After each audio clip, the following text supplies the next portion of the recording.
আসসালামু আলাইকুম। কেমন আছেন বন্ধুরা? আশা করি অনেক ভালো আছেন। ইভাশা আইটি ফার্মের পক্ষ থেকে আপনাদের সবাইকে জানাই স্বাগতম। আমরা অ্যাডোবি ইলাস্ট্রেটর সিসি 2021 শেখার চেষ্টা করছি। আজকে আমরা যে টুলসটা নিয়ে আলোচনা করব সেটা হচ্ছে direct selection tools. Direct selection টুলসটা কি দেখেন। তো বন্ধুরা, বেশি কথা না বাড়াই, চলুন শুরু করা যাক।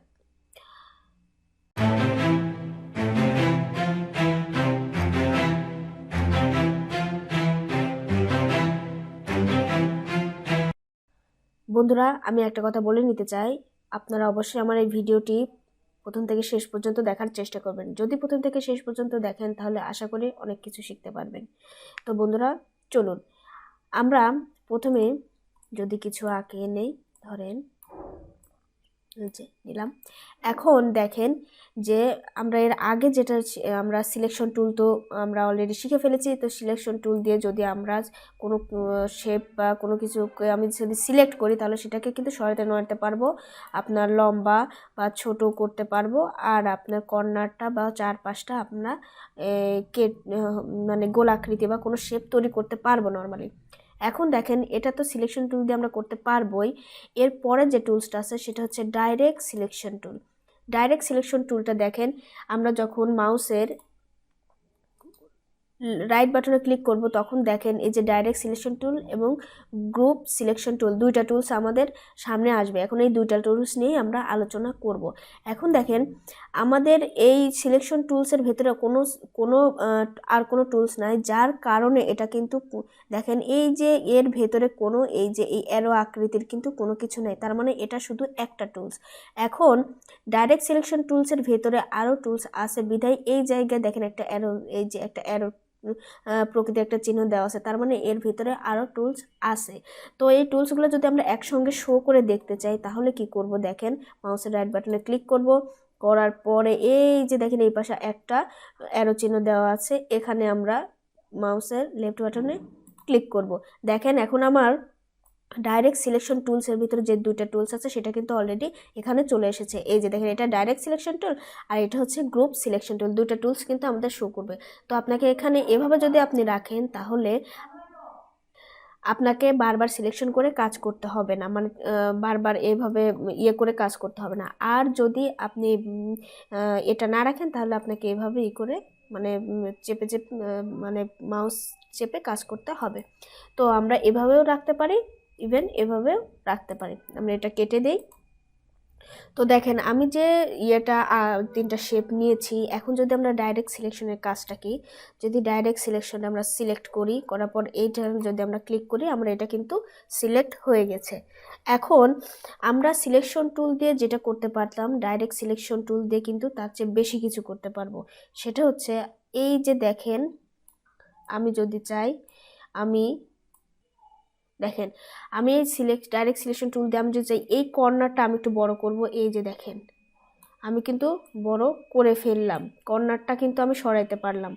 আবার যদি চাই আমি এই কর্নারটা সরাবো, এটাও সরাইতে পারবো। যদি মনে করি আমি এই কর্নারটা এর মধ্যে নিয়ে আসবো এভাবে, তাহলে এভাবে তৈরি করতে পারবো। তাহলে এটাকে যদি আমি একটু ছোট করতে চাই ছোট করতে পারবো, যেদিকে চাই সেদিকে নিয়ে যেতে পারবো, বড় করতে চাইলে বড় করতে পারবো। এটাকে যদি আমি আবার আরেকটু যদি কমাতে চাই কমাতে পারবো, বাড়াতে চাইলে বাড়াতে পারবো। কিন্তু এই একই কাজ কিন্তু আপনি সিলেকশন টুল দিয়ে করতে পারবেন না। ডাইরেক্ট সিলেকশন টুল দিয়ে আপনার সিলেকশনও হবে, আপনি সরাইতে নড়াইতেও পারবেন। ইভেন আপনি এই যে আপনার যে শেপটা আছে এটাকে আপনি কেটে ছেটে ছোট মানে যে কোনো শেপে তৈরি করতে পারবেন। এটা কিন্তু আপনার সিলেকশন টুল দিয়ে হবে না। আমাদের সিলেকশন টুল দিয়ে শুধুমাত্র আমরা এই যে এইরকম ইয়েটা করতে পারতাম, কিন্তু ডাইরেক্ট সিলেকশন টুল দিয়ে তার চেয়ে কিন্তু বেশি কিছু করতে পারতেছি, আরও মন মতো অনেক কিছু করতে পারতেছি। আবার আপনি দেখেন, যদি আমি এটাতে করি, দেখেন আপনি এই কাজটাও কিন্তু এই যে দেখেন এই কাজটাও কিন্তু আপনি কি করতে পারবেন। ডাইরেক্ট সিলেকশন টুল দিয়ে আপনি এই কাজটাও করতে পারবেন। আবার আপনি দেখেন, আবার আপনি কিন্তু এই ধরনের কাজটাও করতে পারবেন। ঠিক আছে, দেখেন এই জন্য ডাইরেক্ট সিলেকশন টুলটা আমাদের সিলেকশন টুলের মতোই একই, কিন্তু তার চেয়ে একটু ভিন্ন, কারণ সিলেকশন টুল দিয়ে আমরা সিলেকশন করে কাজ করতে পারবো, আর ডাইরেক্ট সিলেকশন টুল দিয়ে আমরা এই ধরনের বিভিন্ন কাজগুলো আমরা করতে পারবো। দেখেন এবার দেখেন আমি যদি এই মনে করেন ডাইরেক্ট সিলেকশন টুলটা দিয়ে এইগুলো কাজগুলো করলাম, এটাকে এখানে বসায় দিলাম ধরেন, আর এটাকে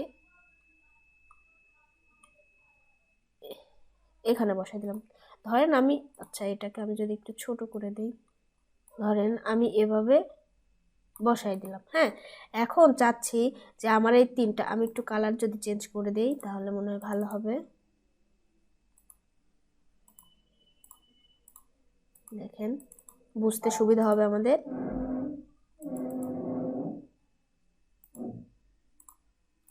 ওকে, তাহলে এটা বানাই দিলাম। এখন মনে করেন এটা আমার কোনো কিছু একটা বানাইছি, এখন এটাকে আমরা গ্রুপ করব। কিভাবে গ্রুপ করব?